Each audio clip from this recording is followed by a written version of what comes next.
Meine Herren, we are here encountering the undead plague carrier, the vampire, Nosferatu.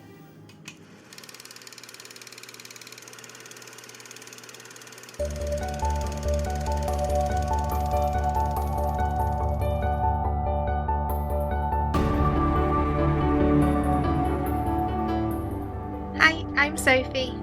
Hi, I'm Paul. And we are SP Film Viewers.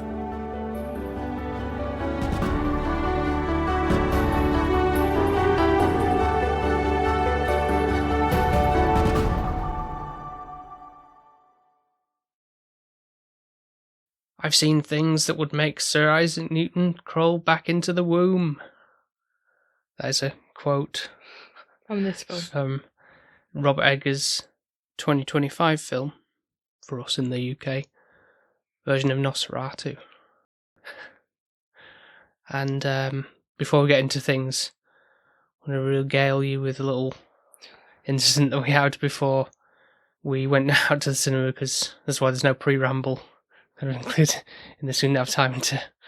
I'm still not happy about it. And it was only yesterday, and it feels very raw. And I'll be honest, it didn't help then that we have to go watch this film either. Like, we'll get into that in a moment. But basically what happened was we were all set to go out. We'd eaten food and everything. So right, go like a little cinema date. I'd done my hair, I'd made an effort for once. I looked nice. I even picked the prettier top instead of the comfy top. And got out to the car, and the car's in the garage, and then we could hear this water rushing noise, thinking, what's that? Like a shower. Open it up, and there's a burst water pipe gushing out a load of water, and we're both in like panic mode, because this has happened before, but in a different scenario and we thought the problem had been fixed, but yeah. Well, it happened around like 2 Christmases ago. Yeah. And the tap got removed. So I was like, well, what do I do? How do I turn it off? Like, where's the thing?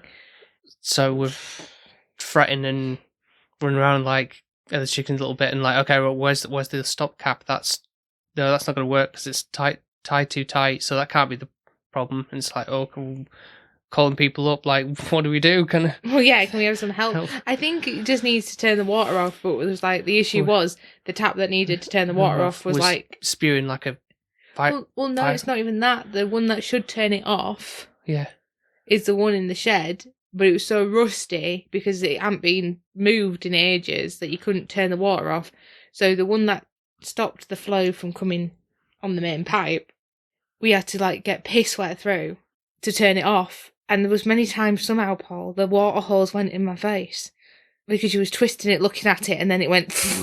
Well, somehow I looked a lot wetter than you did.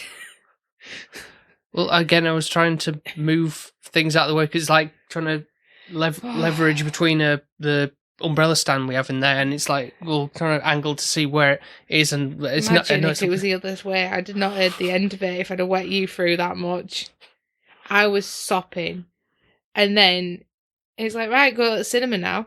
So my hair was nice, and then it was piss wet through. All my clothes that I had to wear all came off, and I had to put on my comfy top. If that had happened and then we were going to see a nice film, great. We bothered. I also think I'm getting run down, and that's probably because I stood outside and had freezing cold water on me. So yeah, Nosferatu or whatever did I say it right? Nosferatu. I don't have really fond memories. Even if the water hadn't happened.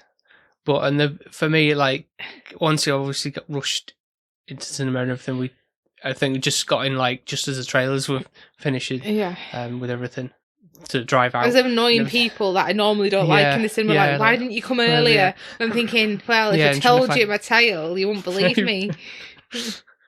But I'll say this about the thing as well. So, obviously, I think it's sort of like regaling from the incident as well as we're watching the film. Not like, is the attack going to be okay? But kind of like I can't believe that actually happened. Like, why is this happening to us? Kind of thing, and like he couldn't write it really. Like, no, you couldn't. I think it's just the thing of when you want to do something nice and go out and just enjoy yourself, and then life just like, oh, no, don't be stupid. Gonna cause you some havoc. Yeah. However, even though it's still too raw to laugh about at the moment, there will be a time when we think of this and we will laugh about it. I'm just not there yet. But I think in the fact that we turned it off, it's not leaking at the moment. That's good. At least we didn't have to hire somebody. Somebody actually told us. We rang somebody and they were like, "Oh, just do this," and we're like, we did it in the end after getting the 2 showers worth. But and the fact that we're here to recording this now as well, because like it would have to have been like a real pushback or something, or had reschedule a thing for later in the month. I wouldn't have minded that. I think we shouldn't be here right now reviewing this. It's fine. If that was a sign telling us not to go. You think? Yeah. For you to stay away. Yeah. That's what it was. So I did show you the original version. Yeah.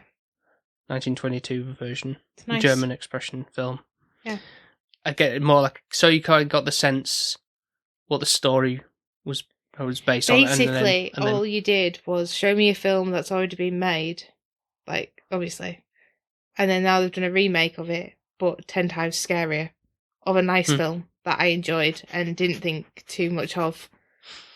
Basically, that's what it is. They just thought, in the 1920s, they couldn't have blood, they couldn't have sex, they couldn't have No, they demons. would have, if they saw this, if the people in the 1920s saw this film, they'd have a shit fit. So basically, they've just flung anything at it that they couldn't have in the 1920s. Like, made it very more sinister and gothic, yeah.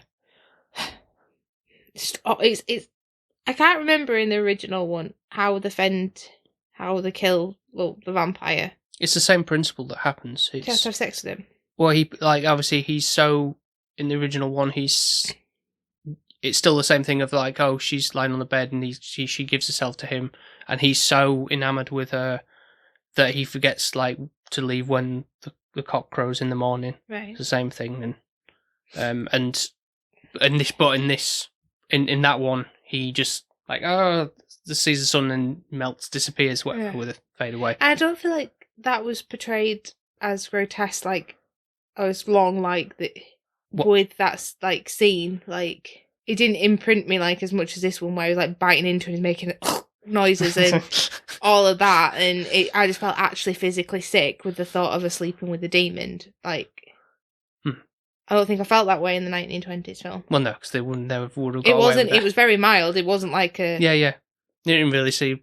Well, that's what I'm thinking. No, of course they wouldn't, no. Wasn't a lot going on. And as well, he was actually quite a cute little vampire in the 1920 film. I guess, yeah. He was a bit like Dracula, like I mean, that's what the story is based on, Nosferatu. It's like a German retelling of the Bram Stoker's Dracula story, but the story of Bram Stoker's Dracula was 25 years prior to the filming of the original Nosferatu. So film producers were sued for the copyright infringement of that, because even though they changed the character, like not swapping character names around and all that kind of stuff, they still like, no, that doesn't sit right with us. So they kind of like destroyed all the prints except for like one, I think, that made it over to the States where that was public domain. So there's no problem with releasing it over there, and they kind of got away with it after a while. And then that's a bit pathetic. Like, no one can do a vampire film. Imagine saying it nowadays. Yeah, no. It wouldn't fly, would it? When there's normally loads of films that they kind of like bootleg versions of things like, yeah.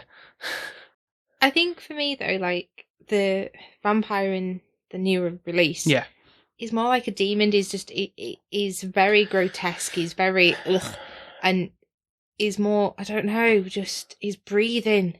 I think that's really effective. No. Like in terms, and what I certainly like about the way that this is done, to a creepy effect, of course, is the fact that the lighting and the shadows are kind of like characters in themselves throughout the film, and the way that even in like the promotional material I haven't seen many trailers or anything like that, so I wanted to keep this as like going to almost as blind as possible. But in terms of like posters and stuff, they weren't really showing what he looked like.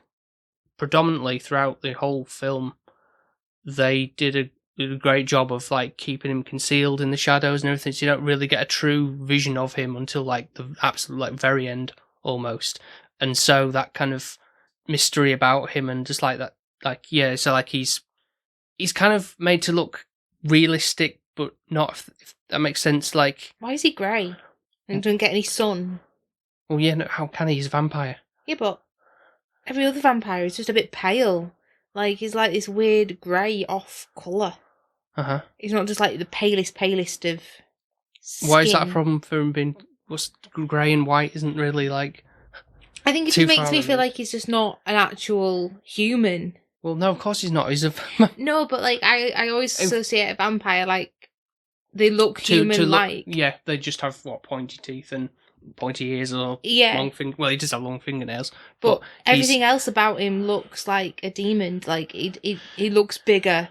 It's like, well, was he that he's more big foreboding, in life, or was he like? Is he like more like satanic? That's sort of like the Romanian kind of persona. That's... Yeah, it's because the director Robert Eggers. I thought he was German. So, what? Hang on. Nosferatu's German, isn't it? Or Romanian. Transylvania, yeah. Right. So where does the German part come in? That's where in this film. No, the original. Sorry. I'm confused what you mean by that. Sorry, because it was a German expressionist film that was. Oh, okay, made, that's why I'm getting confused. Right, but he's Romanian. Is the actual. They obviously in the original and this one, they both go to Transylvania to get Count Orlok to sign the papers to go to this housing in Germany. Yeah. Right. Okay. Is that? Yeah, I think it's just because I thought I were going to be reading subtitles like the original. Well, There is some. Obviously there's a cards, aren't they? Is the subtitles Romanian then that I'm reading? Yeah. When he's, I assume, or Hungarian or. It didn't sound German. Yeah, but he had that drawl talk, like really. Yeah, he did. And I say like I didn't like that. Like the heavy breathing and everything he does. Don't do that again. Unless you're dying, then you can do that. Well, he's a very old. I just didn't like it. I think breathing really freaks me out because we do it so naturally. Like, to think about how he's having to do that as an actor, I'd be like, can I breathe now? Am I breathing properly?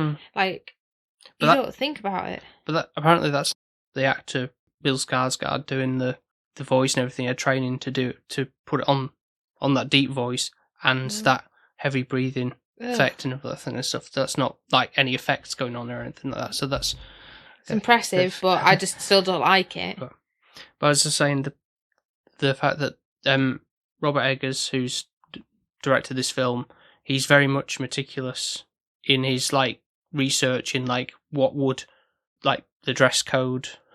I feel like that was apt. Yes, I feel like it was the locations like absolutely like on point, like with the detail of like making sure it was accurate as possible.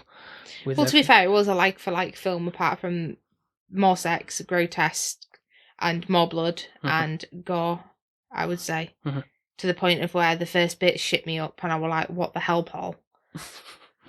Yep, I didn't quite. So was he having sex with her underground? Like, she was laying on the grass, and was it what? Like, she wasn't turned round on her front, so I don't understand how he. Well, obviously that's more of like a new inclusion in the film, isn't it? Really, like why Ellen is seeing these visions, in these visions and stuff like that. So there's a bit more background on her. Before I get into Ellen's performance, I didn't know how much like. Say elevated horror, but like how much was going to be infused in this to be like I'd know real like. Well, next time do your homework. This was scarier than some of the stuff you made me watch for Halloween last year. Scary, and is it scarier than The Exorcist? Yeah, because it's more modern. Real and modern, so it makes it look scarier. Whereas the other one, I could be like, it looks a bit ropey. Whereas this is like, bloody hell, this could actually happen. I don't know how they've done all the stuff they've done in this film, like predominantly practical, really. No, not how like she's vibrating and shaking her body like that. I'm like, no. The thought of it is just awful. The thing that annoys me about this the most, not the dripping tap, but is I really like the timepiece. Like, I really enjoyed, like, the beginning, like, not the first beginning bit, but once it's settled in and they're getting married, and they've, like, you know, it feels like a little bit like a traditional Scrooge kind of Carol, like walking down the Victorian streets and everything. It does. Yeah. And like, I really enjoy those timepieces and eras, and I really, really enjoy them when they're remade, like for example, Little Women, like being remastered and redone again. Yeah. And more modernized, but keeping true to like the time. Mm-hmm. And that's what he's done. Yeah. That has done that. However, I just think they've had to, for me, ruin it a little bit by putting in the extra gore and everything that we have to appreciate or apparently need today in society. Like, sometimes I wish we were back in 1920s, just so that I wouldn't have to suffer the amount of awful horribleness in this film. Like, a lot of blood coming out of mouths, eyes, any hole you've got. Assholes. Surprised that didn't happen. Right. I feel like this is going to be a podcast where, even if you try to convince me, I can say that the lighting, the camera photography was beautiful. I can say that. There was a lot of brilliant lighting where it was really dark, like so dark. Like, can we have a light on at all? But it was illuminated really well, like from a photography point of view. I appreciate that. Do I, from an anxiety, stressed out view? No. No, I did have to hold your hand a couple of times. And I had to cover my face half the time. Because it's obviously really loud in the speakers. And you'd put me on the end, which I normally love being on the end of an aisle because I'm weird. I don't like sitting next to another person. But I actually think I'd have preferred to be in the middle. Why? Because if you were going to come, he'd kill somebody else off on the end first, wouldn't you? You wouldn't just go in the middle, would you? You'd work your way down. I guess, but, you know, you said you took yourself out with it going, it's only a vampire, it's not real. I tried my best, yeah, because I think this is a bit where, for me, possession, because that's kind of what it was. Yeah, it's like Shades of the Exorcist there, or those kind of films anyway. Yeah, possession films. I think that's something that always scares me.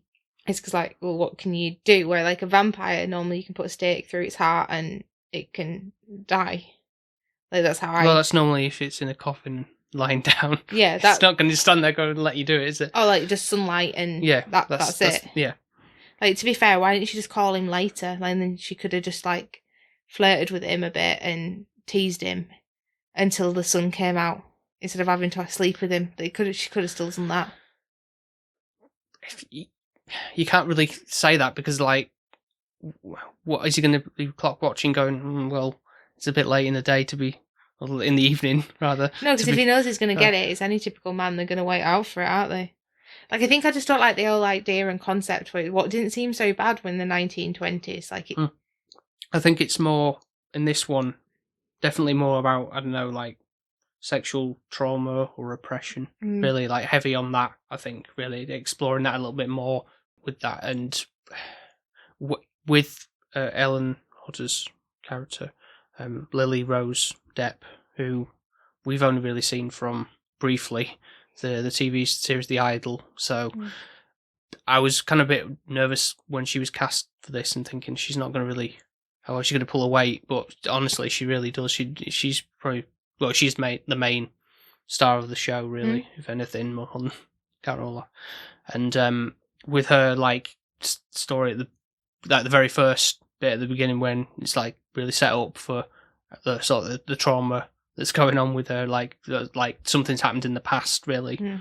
Either with, if you think of it being like the vampire, or just being, I don't know, assaulted or sexually abused from somebody else, and it's just a metaphor of that. I don't know, but no, I feel like he's connected to her, he's binded to her, like he's saying that from that when she said she was lonely. Yeah, like they did already, I think, and that's why he's yearning for that again, because he's had a taste of it, basically. And then she got married and then kind of forgot about it for a longest while, and now it's coming back again, repeat episode. But I think he's out because he's aware of it. Like, he's aware that she's not his anymore because she has been married. And that's why he's come back, because like he's left her and been at bay all this time. Why is he now awakened again? It could be just, for that, it could just be a seasonal opportunity to draw Thomas away from her, and then, well, now I can have what I was sort of essentially promised to him. That's what I don't like. Yeah. I feel like it's a bit rapey. Yeah, you could see it that way, yeah. Yeah. Yeah. Pretty much is. Like a modern twist on it is he's raped her, and then he doesn't want anyone else to have her. Yeah, if I can't have you, no one can. Yeah. Yeah. And I'm going to kill everyone around you and torture you, make you suffer, basically. until you get what I want, yeah. Yeah, and then she dies for it anyways. That's basically what you took me to go see. Sounds wonderful, doesn't it? In a horror sense, yeah. As I say, I didn't know. Eggers is known for his like horror stuff. I mean, the only other movie we've seen of his is The Lighthouse. We did with I like that Weathers one. Jones. So that had obviously a bit more. There's more art a house, lot more but sex though. Like, just literally, what's his problem? what do you mean? Even in The Lighthouse, it was like Edward Cullen's character always whacking off to. Yeah. I think that's sex just sells. Is that what it is? Yeah, in the most perverse way. I think it's just. I think it's just more when it's made seedy and dark, and that's when it just repulses me, and it makes me think it's a horrible thing. And like this, I think, like none of this was like in any way like comfortable. Like, and I think this is like a link to Poor Things again.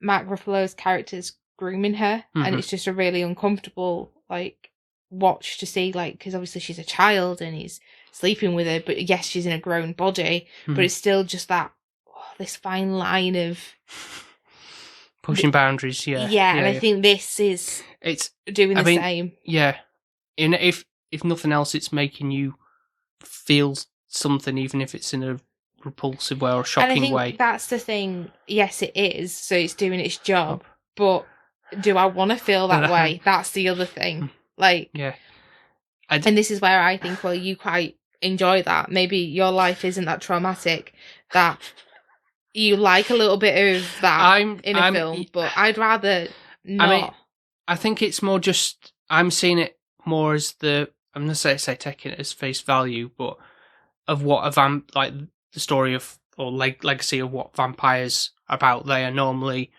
obviously like hunters of the night. Really, they are seeking out vulnerable. Normally women. Yeah. For blood and everything. Yeah, and why that's not a man? just obviously that does occur sometimes. Why isn't there a female vampire? I think there's loads of female. Now, yeah, when there were Twilight, but back then. No, I'm talking about like other ones on like things on the Buffy. Show. That's just Vampire Slayer. Like, so. Name me one female vampire. Well. Oh, you can't. If you have to look at your shelf, then. Well, I don't know the names of them. But well, exactly. There's this one that's about female vampires, so. Yeah, but it's not like. What I'm trying to say, it's not like Count Dracula, is it? No, there's not Lady. No, whoever. Exactly. Don't prove it. I just think with this, it's like. I think it's just got my back up. I think I can't see past it. Like, I can give you acting great. Like, it's brilliant. Yep. It really is, like, from everybody, like you're saying, like... Willem Dafoe, of course. Like, excited when he came. I went, is he the pick-up Burt Bubble guy? Like, and I was going to say from the lightest, but obviously trying to be quiet in the cinema. Whispering. He's seen him in a lot recently, I think. He did do really well with his performance. To be honest, I liked him the most out of everybody, I think. Even Thomas was a good performance, but he did get on my nerves a little bit. How so? I think it was just like he was wanting to do better, but he wasn't hearing his wife and not understanding that all she wanted was him and to be with him. Like, she didn't need all of that. And he actually kind of brought it upon I mean, again. because he was seeking out, a better wage and everything. Yeah, but, it's not a bad thing. He's trying to be sweet, but at the same time, it's like she didn't want him to leave. And at that time, I think it's harder, like, to communicate. Like, letters cannot be sent, and she didn't know if he was okay or not. And I think that caused. But that happened in the original one as well. But I think he just seemed more like she was doing a lot more. Was Ellen as a character compared yeah, like when he hell of a lot more in this film. When he came back, she was still like looking after him, trying to sort all her stuff out. He wasn't really being that supportive as well. He kind of was, but you mean when he came back from the castle? Yes, I know. Has he gone through a lot, and he had gone through a lot in that, but so had she, and then I think the whole random like, oh, we'll prove him, and then they have to have sex as well. I'm just like, I'm actually just over this film. Like, didn't do anything for you. You felt it was unnecessary for that to occur. I think everything was unnecessary, but then was it that I went in everything, apart from the lighting and the good acting, and the fact that when the vampire came on, why were that creepy like Gollum-y looking thing half naked as well? It was Knock. This I didn't mind him in the other one. I didn't see he had his clothes on, I'm pretty sure. Yeah, he didn't get naked in that one, but he was still like a madman and got locked up and everything. He got put in prison, and I were like, oh, my precious kind of thing to you. Yeah. And he still were like that, but then don't even get me started. Oh, when he bit the pigeon's head off. What the actual, like, are you actually joking? It was real. Like, it felt real. He was stroking a real live bird paw. I think and he bit. Purpose, I thought they might have done that off, like, broke his neck or something, and that'd be that. Yeah. And then implied that that's why I carried on watching. Yeah. Then we squirting blood out. Like, did you even see that? Yeah. Yeah. I saw him, and the head was off, and I was like, I love pigeons. I love any bird. How could you just, while it's cooing and you're holding it and stroking it, then just yank its head off? I was just like, nope. How many times did I have to cover my face? What else did I cover my face for? I don't know. Just it came like thick and fast with like more in the latter part of the film. There's almost like a quiet, very brief, quiet moment, and then it almost like cut to like someone had been resting in the bed or something, and thinking, oh, here we go, some foreboding thing going to happen here now. The shadow's going to sneak in and do all that kind of stuff and scary bit. So I was kind of on edge for you again. So I kind of elevated my experience a little bit with that, because there was one scene where... So awful. Which is... Obviously, I'm thinking for Eggers' work, he doesn't really normally do jump scares, but there's quite a few in this. It was like, again, that's kind of, you're just trying to appease the crowd a little bit here, maybe. But the one particular part where Anna, who's like putting her kids to bed, and it's like quiet in the hallway, and she's kind of like looking around, like, and you see the darkness, that camera pans around, and thinking, oh, it's going to be a jump scare of some kind. But oh my god, it went on for so long. And then Ellen's like just standing around with like a little bit of a shock, rather than just like a typical, there's going to be bang something there. So I really thought it was going to be, because the way that it was egging on for so long. Yeah, I was like, I was just sat there thinking, can you just get it over and done with? Can you just jump out already? And I guess so there's other bits where you're not expecting it, which is good, but still it's a bit cheap to do those, like almost like at the very beginning when she's like on the grass and everything, and there's like a flash of like once, like literally from the get go, and I was like, oh right, okay, this is what I'm installed for. Yeah. And you kind of got a glimpse of what he is, but you didn't really know if that was him or just some other. Yeah, exactly. So I had no real insight into like what he was going to look like, really, because I kept myself away from any of that or trying to look on trailers or anything like that. So I think, going back to his design and everything, I think it's obviously, again, probably part of the fact that he's obviously from where he is and everything, but that the weird mustache bit wasn't really big on, but I think it's probably for cultural thing, a realistic sense of having that rather than more than anything. But I have a question though. Yeah. I think as well with this one, I found it hard to know what was real, what wasn't real. So, for example, when Thomas was doing like his travelling, like to get to Count Orloff. Orloff is Orlocks. Okay, I thought you kept not saying the snowman. Yeah, I didn't think that. And he stumbles across a village that was like laughing at him and all of that, and basically wanting it. I felt like they wanted his money, like the Romanians, and Romanian gypsies were there. Yeah, something like that. Yeah. I feel like they were kind of like eyeing him up. Like there were lots of poor people community wanting. and everything. Again, I think the sense of realism there. Yeah, and then I was like, in the morning he woke up and none of them were there, and I was a little bit like, oh, is this like a hallucination where actually the vampire is kind of from not too far from him now, so he's playing tricks on him. But then what was the whole weird bit of like giving the virgin? Well, I didn't get that, because like they had a woman naked on a horse, like she was a sacrifice in my opinion. Yeah. But then they opened up a coffin and killed the vampire. Yeah, and he spews blood everywhere. So which I didn't get why he spewed blood. But then I'm like, oh yeah, Sophie's a vampire. But I'm like, well, he doesn't have blood because he's dead. I think that's probably something, again, more of a cultural thing that's pretty accurate. I would feel like they would have, obviously, for the superstitions of the past, they would have been done these rituals and stuff. But again, I think it's making more of a interesting, engaging way of showing that rather than just stating it as fact. Like, oh, we have these rituals where we have someone, like virgin woman, coming to protect us while we ride out to a grave and stab. Whatever, the traditions of that. So I think it's just a visual way of conveying that. And again, it's sort of like the folk horror elements of what this kind of tale would ensue. Because I say, like with another film of Eggers, which is like one of my favourites, The Witch. That's very much delves into folk horror a hell of a lot more, and that was his very first one. Why don't I watch that one then, if you like it? Been one meaning to get to for October time, but might come around this time, I don't know. But then you didn't answer, so were the Romanians real or not real then, when they were just him? Well, no, obviously, because once she goes back, he escapes from the castle. He's got the muddy shoes on, like... And that's, yeah, so... I had to say, I thought there's a blurred line there that makes it sound like he was involved or witnessed that.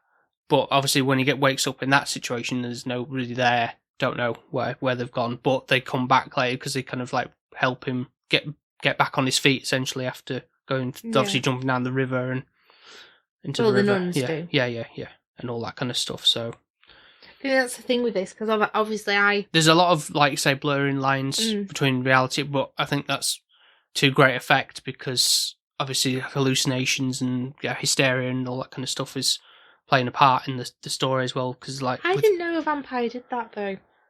The only time I do know that is the things we do in the shadows, where he does like the confusion or whatever, and he makes you forget, or like he can. Again, probably something that's maybe spoken about in written text as like a thing that maybe locals or natives would say that they to explain scenarios, they think that they would do, and then just playing upon that aspect as part of the legend of them. So I have a question. I feel like because we've watched Kunk of Life, I feel like I'm becoming a like an idea of a vampire.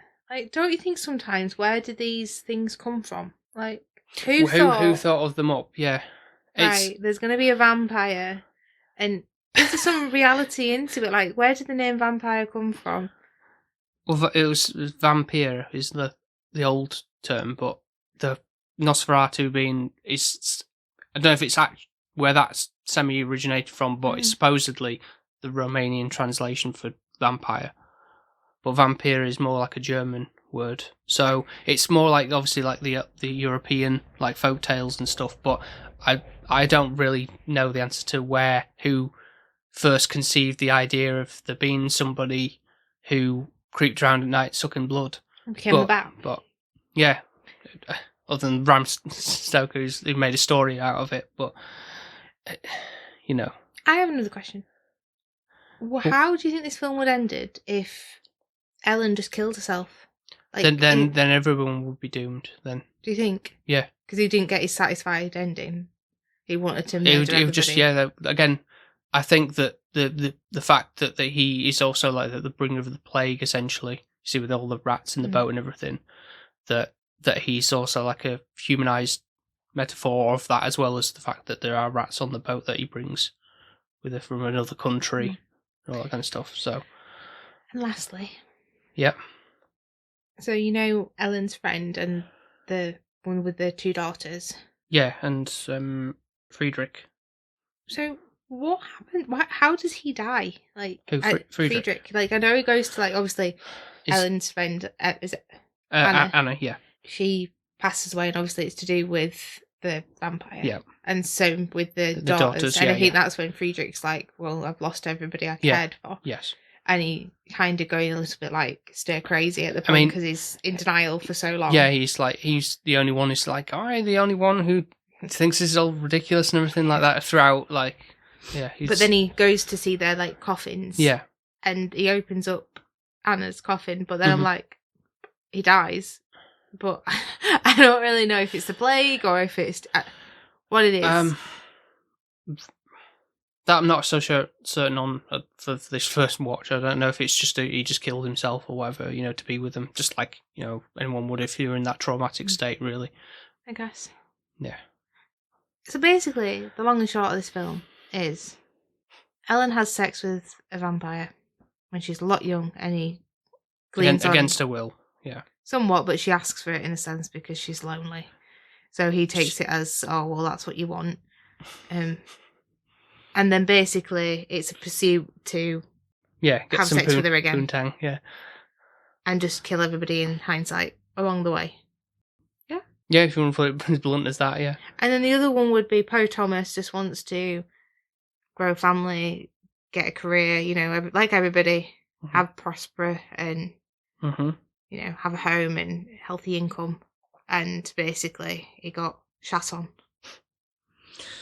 Yeah, because even at the end, I feel that's probably a more poetic way for the film to end, where Count Orlok, he doesn't, disappear and dissolve into particles like in the first.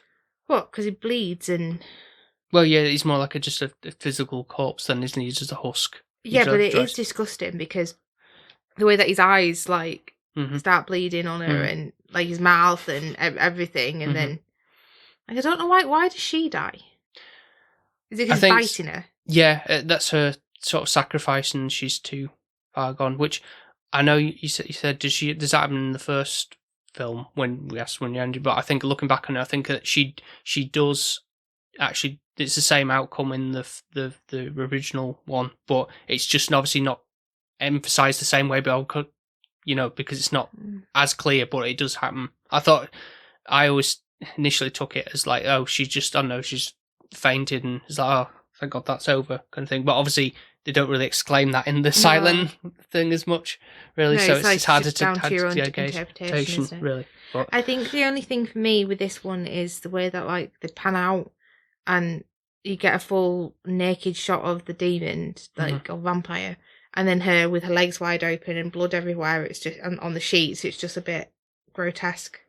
And then obviously poor Thomas is like, well, my wife's just been brutally, murdered and violated, and he's just sobbing. But she's saved everyone by doing so. Yeah, that's all Willem Dafoe's character's happy about. He's like, I'm not insane, and I can go back to the university and say. This is him and, science and vampires and all of that's real. And I think then it just kind of ends there. Yeah. And you're just like, right. Okay. So how did you want it to end? Why would you want it to be different from the... I think it just ended in a really, upsetting kind of...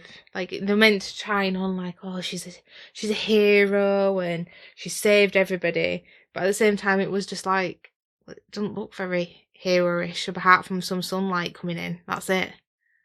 Still a mass murder on bed. So you wanted it a bit more dramatic? You wanted to explode or something? No, it was very dramatic. I think I just kind of... It just left you feeling a bit... normally a normal film would go, oh, all right, and then Thomas would go off and he'd find another wife or something and live happily ever after. Yeah, but I think it just literally just ended, and then you just the most disgusting things just happened. And you feel sick, and you just kind of left with that sick taste in your mouth. You didn't tell me you felt sick. I felt sick. But I think it makes it worse when you're a woman, not meaning this. Yeah, no, I suppose I can see that, but yeah, I don't think I don't know if any other female listeners can. If that's where you repulsed, do you find it? Well, no, because this was the thing. Like, some other females, like, there was a group of girls that came out of the cinema, and I overheard them, and it actually really annoyed me. So they went, "Oh, I wish my man would be as obsessive about me as the vampire." And I was like, "Are you joking? Like, if you even came near me trying to strangle me, you'd get whacked." Like, but they were like quite thinking he was kind of hot, or just like, the dominance, dominant. Yeah, they really. But I think that's more just a cultural thing, perhaps. Like, like, young generation are more into that kind of like, choke me and throw me down against the wall kind of. There was 4 girls, like, they were vaping and everything and talking about it, and I was just like overhearing, and I'm like, you just tapped in your head. Here's a question for you then. Did you feel like this should have just been as it was in the 1920s version? Because there has been another version where that was the 1979, I think, where they did so there's like a stopgap in between. It's not like there's never been a remake of this before. That one that kind of changes the characters back to what is in the Bram Stoker story, but I kind of checked out in preparation for watching this one, see how that fared, because I wanted to give it a fair chance on that. That stood out as serviceable. Obviously, it's more like in colour and obviously like more dialogue and stuff. But I think in like, okay, well, what's this new one got to offer? That's obviously again a lot more gore and everything like that. But I think I see that there's a place and there's a need for this for like certain people that would enjoy it, like yourself. Or modern audience who it's done really well. It is a really good film. Like, I can't say bad things about it, but I can say how I personally felt.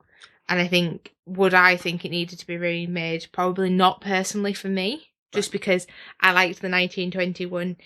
I don't think there was anything wrong with it, but then I think it's probably because I don't really like the horror element, and I think that's where they've gone predominantly with this. I think they've gone very horror, and I think watching the 1920s, I didn't really think I was going into that either, so I think it took me by surprise. I thought there was going to be some kind of, they're not going to recreate the same film from the 1920s, but I didn't think it was going to be as horror like leveled. Centric. I was thinking, is it going to be like a bit of a Dracula, like the big jump scares him popping through windows and stuff, but I think the amount of blood and the sex scenes which were uncomfortable, I think I didn't anticipate, which kind of for me I didn't agree on. But overall I understand why people would go out and see it, and I understand why if you liked that kind of horror folklore element you would get something out of it. Just personally not for me. Right. If that's fair to say. Yeah, no, it's fair. Yeah, but like for you, I guess you had a cracking time. It were. Yeah, no, 100%. But I'm not. We'll go to scores now, I guess, because we've been talking about it a while. But I don't think it's. Don't get me wrong. Like, I love Robert Eggers' work, but I don't think it's a 10. It's teetering on 9.5. Being completely honest, I think that's just because.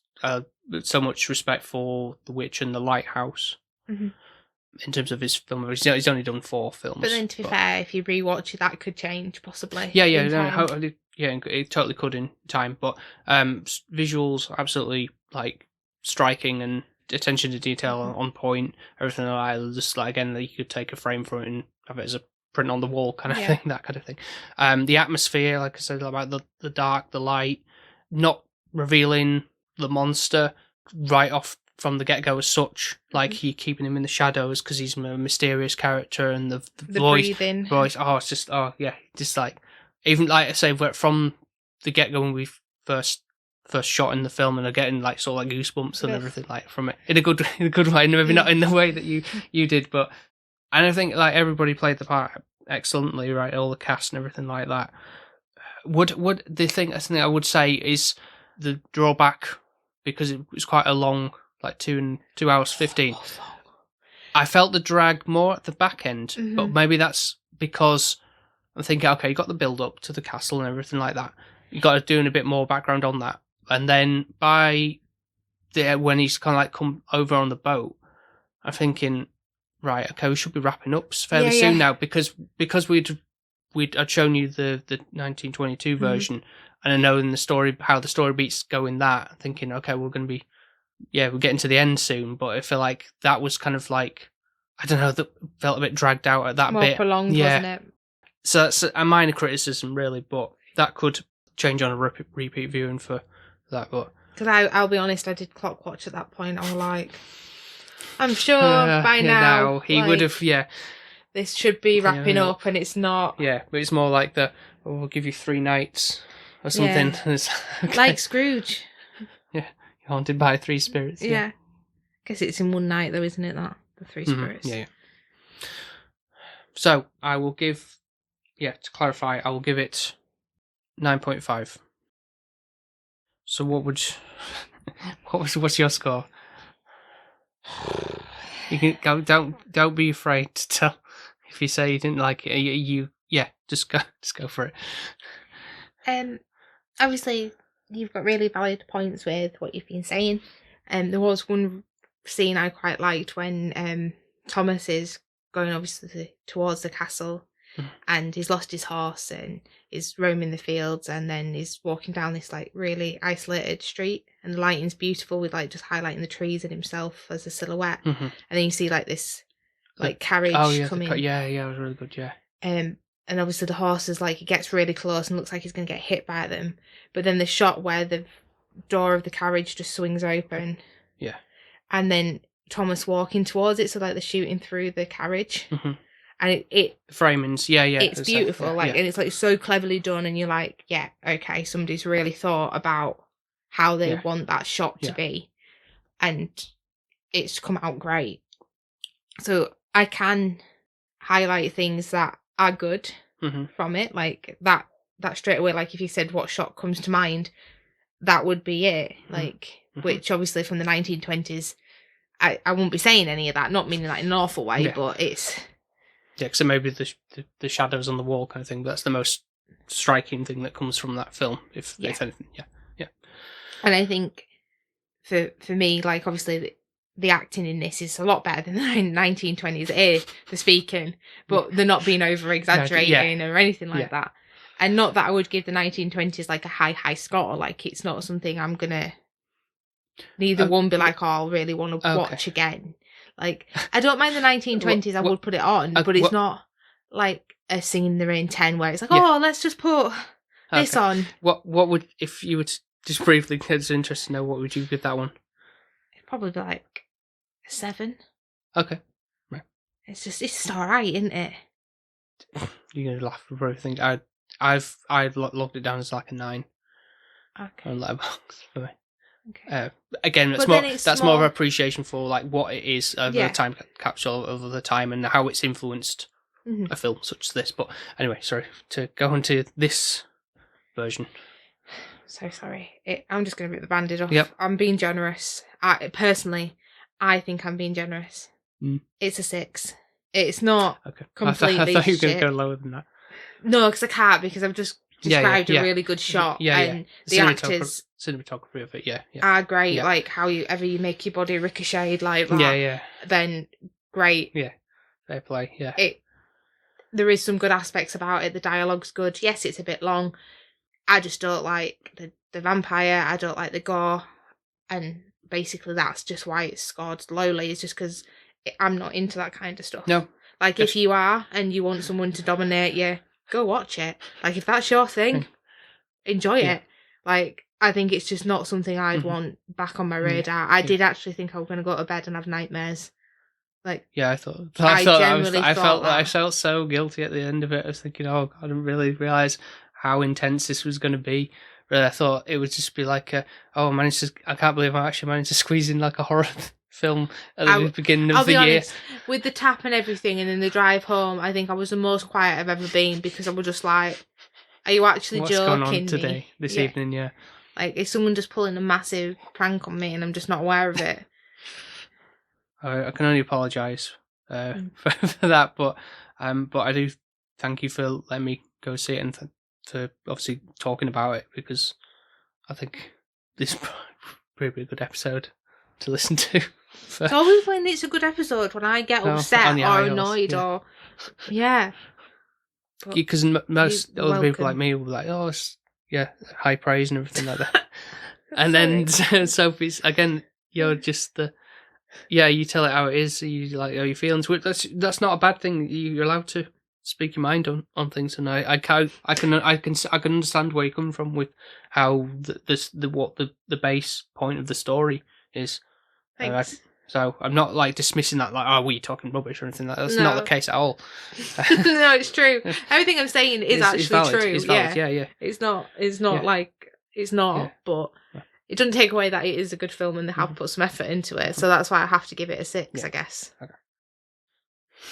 There we have it, folks. Hope you've enjoyed what you've heard, and let us more than what I watched. I hope. Yeah. Let us know what you thought about the film in the comments. Don't let me know. Or whatever, yeah. Let Paul know. Oh, yeah. And I'll just relay the message. I'll just agree to disagree. Let's be honest. Right, so thank you very much for listening to this episode. If you enjoyed this episode, you might like to hear some of our other episodes where Sophie has a little rant. Over on Apple Podcasts, Spotify, Amazon Music, and wherever else you get your podcasts from. So if you want to follow us on social media, then you can. You can slag me off and say my film reviews aren't anything, and you can side with Paul probably. So we are on TikTok, Instagram, Twitter, and Threads under the handle SP_filmviewers. We're also on Blue Sky, which is just SP Film Viewers, which feels really strange to say. So like, follow, subscribe, leave nice comments, please. I'd also like to thank the Patreons, of course. And next time there'll be there's already a poll out. Oh, no. But another one for Sophie to enjoy. You're being sarcastic. I feel like you are. I'm going to quit. I will. I'll walk out. Why are you being mean? It's only the first couple of episodes of 2025. I know I said in October last year you weren't doing too scary, but... Oh, no, this isn't scary. No. Okay. Yeah, don't worry about I'm just going to hate it in another capacity. Great. It's comedy. So I'd like to thank Danny Jones, Jonesy, and Emma, who are at Weight Loss Jonesy and M_Hayton, and our friends Alex, Shani, and Gren, who are at Desperately Seeking Username, SDOG, and CGren_draw on Instagram. We've also got our wonderful podcast family. So we've got Mark from 100 Things We Learned from Film, Nico from the Good, the Bad, and the Weird podcast. We've got Ben from Push Pull Health, formerly Film Vloggers. And then obviously my mum, but lastly but not least, his newest Patreon. Yes, that is the King Rhino. I haven't actually checked at this stage if he's put a vote in on the poll, but... He might sway it all. Yeah, never know. Yeah. Never know. So, yes, thank you everybody for joining, signing up and supporting the show. If you want to have your name read out every single episode and have the chance to vote for a movie we watch once a month, then all you need to do is go to patreon.com/SPFilmViewers, and it's only £1 or $1.50 a month for that privilege. And lastly, just I forgot to mention it before, would appreciate any 5-star reviews over on Apple Podcasts, Podchaser, Spotify, and wherever else they do the scoring system. I think that's the only other thing to say about the YouTube. The episodes are sort of being drip fed onto that platform now as well. If you choose to listen to it on there rather than Spotify or wherever. But I am trying to put together video, do what I've been watching outside of the podcast as well. So without me at the moment, still not 100 followers yet, but trying to push for it. So more views, more it's trying to find the time to do that in amongst everything else. So yeah. Brilliant. Well, that's a wrap. Apologise again. I feel like you need to make it up to me massively. So I need a really, really good Valentine's Day gift now. Have a think. Yeah. So mean. But I hope everybody enjoyed listening to my pain of a day and a half of a tap bursting. Well, I was part of that as well, so it's not completely. You didn't get as wet. Did get wet. There was some shoes are soaked. Yeah, no, you didn't get as wet as me. Did not. Don't. Don't what? I said did not, and then you were. Gonna, I was not going to say. I wasn't going to say anything. You, you the one who brought that up. Oh dear me. Right, I think on that note we'll say goodbye. Thank you for listening once again, and we'll speak to you next time. Speak to you next time. Bye. Bye. Bye.